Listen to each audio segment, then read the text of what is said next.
bang kayo po ay sabi nga ho nila, may ginagawa sa bahay o nasa trabaho po kayo, sa kalsada ho kayo, at sawa na kayo sa mga balita. Mamaya ho alas 10 ng umaga yan, meron tayo. Sa hapon meron din, at sa gabi meron din. Pangpatulog po ninyong lahat. Ha? Okay? Lani Barcelona, Emily Cabuga, Gian Drompuli.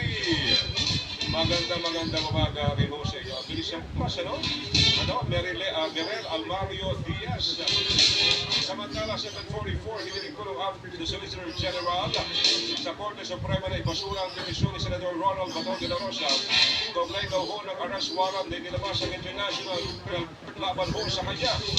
Ayon po sa OSG, walang sapat na batayan ang motion ni Senador Bato de la Rosa na humihiling ng proteksyon laban daw ho sa posibleng pagpapatupad ng naturang warrant kaugnay ng aligasyon ng crime against humanity.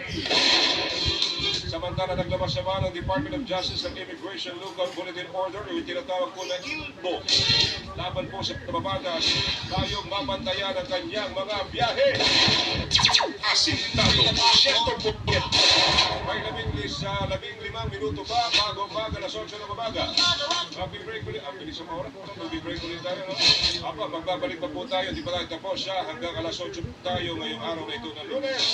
Once again, this is your good friend Joel Gorospe. Ito na po tayo sa ating programa, sa ating bagong tahanan. Ito po ang Asintado 100%. Sa DWIC 882, ang himpilang may todong lakas. Asintado 100%.